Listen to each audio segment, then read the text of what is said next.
আতিলে নমস্কাৰ আজি আমি আলোচনা কৰিম ডায়াবেটিস ৰোগীৰ খাদ্যৰ সময়সূচীৰ বিষয়ে ডায়াবেটিস বহুমূত্ৰ বা মধুমেহ বৰ্তমান সময়ত আতংকৰ যেন এক অন্য নাম হৈ পৰিছে এই ডায়াবেটিস বা মধুমেহ পৃথিৱীৰ বৃহৎ সংখ্যক লোক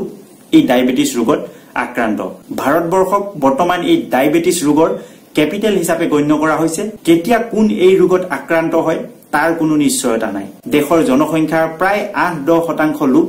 এই ডায়াবেটিস ৰোগত আক্ৰান্ত গতিকে এই ৰোগৰ প্ৰয়োজনীয় ঔষধ গ্ৰহণ কৰাৰ লগতে ৰোগীয়ে খাদ্য নিয়ন্ত্ৰণ কৰা বা খাদ্যৰ সময়সূচী মানি চলাটো অতি জৰুৰী সেই এজন চিকিৎসক হিচাপে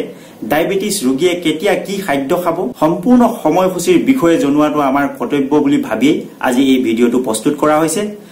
এজন ডায়াবেটিস ৰোগীয়ে যেতিয়া এই ডায়াবেটিস ৰোগত আক্ৰান্ত হয় তেতিয়া ৰোগীয়ে কেতিয়া কি খাদ্য খাব ৰাতিপুৱা শুই উঠাৰ পিছত কি খাব বা দুপৰীয়া কি খাব বা আবেলি কি খাব বা গধূলি কেনে ধৰণৰ খাদ্য গ্ৰহণ কৰিব ইয়াক লৈ বহু চিন্তিত হোৱা দেখা যায় বা ইয়াক লৈ বহু উৎকণ্ঠাত ভোগা দেখা যায় সেই আজি মই এই ভিডিঅটোত ডায়াবেটিস ৰোগীয়ে ৰাতিপুৱা শুই উঠাৰ পৰা একেবাৰে ৰাতিলৈকে ৰাতি শুবৰ সময়লৈকে কি খাদ্য খাব কেনে ধৰণে খাদ্য গ্ৰহণ কৰিব তাৰ বিষয়ে সম্পূৰ্ণ এখন তালিকা প্ৰস্তুত কৰি দিছো এখন ৰুটিন প্ৰস্তুত কৰি দিছো প্ৰয়োজন হলে আপোনালোকে কাগজত ভালদৰে ৰুটিনখন বনাই লব এনেদৰে যদি খাদ্য গ্ৰহণ কৰে তেনেহলে নিশ্চিতভাৱে আপোনালোকে উপকৃত হ'ব যদি আপুনি ডায়াবেটিছত আক্ৰান্ত হয় প্ৰথম কথা হল আপুনি চেনি একেবাৰে এভয়েড কৰিব মিঠাই চাহ কফি আদি চেনিযুক্ত সকলো খাদ্য পৰিহাৰ কৰক কফিটো নাখাবই যদি চাহ খায় তেনেহলে চেনি নিদিয়াকৈ ৰঙা চাহ খাব পাৰে আৰু দ্বিতীয় গুৰুত্বপূৰ্ণ কথাটো হল খাদ্য খোৱাৰ পৰিমাণ কমাওক আৰু প্ৰতি 2-3 ঘণ্টাৰ মুৰে মুৰে অলপ অলপকৈ খাওক যদি আপুনি আগতে দিনটোত 3 বাৰ ভাত খাইছিল তাৰ পৰিৱৰ্তে আপুনি 4-5 বাৰ খাওক আপুনি 3 বাৰত যিমানখিনি খাইছিল হিমানখিনি খাদ্য 5-6 বাৰত খোৱা কৰক আৰু আপুনি ভালদৰে খাদ্য খোৱাৰ এটা ৰুটিন প্ৰস্তুত কৰি লওক আপুনি পুৱা 6 বজাত শুই উঠাৰ পিছত চেনি নিদিয়াকৈ একাপ ৰঙা চাহ খাওক বা গ্ৰীণ টি দুটা মেৰিগোল্ড বিস্কুট বা ডাইজেষ্টিভ বিস্কুট বা সুগাৰ ফ্ৰী যিকোনো বিস্কুটৰ লগত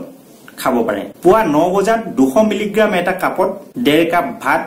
দাইল আৰু শাক-পাচলিৰ সৈতে খাব পাৰে বা ইয়াৰ পৰিৱৰ্তে হোৱাইট ওটছ 1.5 কাপ দালি আৰু সবজিৰ সৈতে খাব পাৰে নাইবা ইয়াৰ বিকল্প হিচাপে দালি সবজিৰ সৈতে 2 বা 3 পিস ব্ৰাউন ব্ৰেডও খাব পাৰে পুৱা 11 বজাত এটা আপেল বা এটা তিয়হ খাব পাৰে দুপৰীয়া এটা 30 বজাত দালি সবজিৰ সৈতে 1 কাপ ভাত বা দুখন ৰুটি খাব পাৰে আৰু বিয়লি 4 বজাত দুটা বিস্কুটৰ সৈতে একাপ ৰঙা চাহ খাব পাৰে নহলে ইয়াৰ পৰিৱৰ্তে নাৰিকলৰ পানী 1 কাপ খাব পাৰে সন্ধিয়া 5:30 পৰা 6:30 বজাৰ ভিতৰত আখৈ এবাটি অথবা মুড়ি এবাটি নাইবা সুজি আধা বাটি নহলে ওটছ আধা বাটি বা পপকৰ্ন 1 বাটি খাব পাৰে ইয়াৰ পৰিৱৰ্তে আজিকালি ডায়াবেটিস পেশেন্টৰ বাবে কিছুমান কোম্পানীয়ে কিছুমান ফুড সাপ্লিমেন্ট তৈয়াৰ কৰিছে আপোনালোকে এনচিওৰ ডায়াবেটিক কেয়াৰ ফুড সাপ্লিমেন্টটো ল'ব পাৰে ইয়াৰ 3 চামুচকৈ 100 গ্ৰাম পানীৰ লগত মিহলাই খাব পাৰে ৰাতি 8:30 বজাৰ পৰা 9 বজাৰ ভিতৰত 1.5 কাপ ভাত খাব 1 বাটি দালি আৰু 1 বাটি সবজিৰ সৈতে আৰু লগতে পাৰিলে সালাড ল'ব ইয়াৰ পৰিৱৰ্তে দালি সবজি আৰু সালাডৰ সৈতে দুটা ৰুটিও খাব পাৰে ৰাতিৰ খোৱাৰ আগতে 1 কাপ গাখীৰ খাব পাৰে কিন্তু গাখীৰটো এটা কাম কৰিব ভালদৰে উতলাই ল'ব আৰু উতলোৱাৰ পিছত গাখীৰৰ যিটো খৰ সেই খৰটো গুচাই ল'ব বহু সময়ত ডায়াবেটিস ৰোগীয়ে দুধুৰ মুধুৰত পৰে যে মাছ বা মাংস খাব পাৰিব নে নোৱাৰিব ইত্যাদি বিষয়ক লৈ বহুতে চিন্তিত হোৱা দেখা যায় মাছৰ ক্ষেত্ৰত যিকোনো মাছ খাব পাৰে সপ্তাহত 4-5 খাজ মাছ খাব পাৰে 50 পৰা 60 গ্ৰামৰ ভিতৰত হ'ব লাগে এক খাজত গতিকে সপ্তাহটোত 4 বা 5 খাজ মাছ আপোনালোকে খাব পাৰে আৰু মাংসৰ ক্ষেত্ৰত মুৰ্গী মাংসৰ বাহিৰে বেলেগ মাংস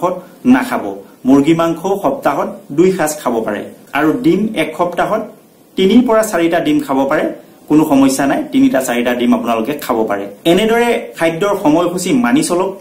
ডক্টৰে যি পৰামৰ্শ দিয়ে সেই পৰামৰ্শ মানি চলক লগতে যদি অত্যাধিক ব্লাডত সুগাৰ বৃদ্ধি হৈ গৈছে তেনেহলে ডক্টৰে দিয়া ঔষধ গ্ৰহণ কৰক নিশ্চিতভাৱে আপুনি এই ডায়াবেটিসৰ সমস্যাৰ পৰা মুক্ত হ'ব পাৰিব পৰৱৰ্তী ভিডিঅত মই এই ডায়াবেটিস ৰোগীয়ে কেনেকুৱা ধৰণৰ সবজি খাব লাগে আৰু কি কেনেকুৱা ধৰণৰ সবজি এভয়েড কৰিব লাগে ফলমূল খোৱাৰ ক্ষেত্ৰতো বহু চিকিৎসকে বহু বাধা আৰোপ কৰা দেখা যায় মই ইয়াৰ বিষয়ে আপোনালোকক কম কেনেকুৱা ধৰণৰ ফলমূল খাব আৰু কেনেকুৱা ধৰণৰ ফলমূল এভয়েড কৰিব কিমান পৰিমাণে মিঠা খাব আৰু কেতিয়া মিঠা খাব পাৰিব এই সমস্ত বিষয় আপোনালোকক অৱগত কৰিম আশা কৰো মোৰ এই ভিডিঅটো আপোনালোকক নিশ্চিতভাৱে উপকৃত কৰিব যদি এই ভিডিঅটো আপোনালোকক উপকৃত কৰা বুলি ভাবে তেনেহলে ভিডিওটো এটা লাইক কৰিব আপোনাৰ লগতে আপোনাৰ বন্ধুবৰ্গ আত্মীয় স্বজনেও যাতে এই ডায়াবেটিস ৰোগীৰ খাদ্যৰ সময়সূচীৰ বিষয়ে জানিব পাৰে তাৰ বাবে মোৰ এই ভিডিওটো ফেসবুক হোৱাটছআপ আদিত শেয়াৰ কৰিব আপোনালোকক স্বাস্থ্য সম্পৰ্কে সজাগ আৰু সচেতন কৰি সুস্বাস্থ্য অধিকাৰী কৰাটোৱে আমাৰ প্ৰধান লক্ষ্য আৰু উদ্দেশ্য আশা কৰো আমাৰ লক্ষ্য আৰু উদ্দেশ্যত উপনীত হোৱাত নিশ্চয় আপুনি সহায়ৰ হাত আগবঢ়াব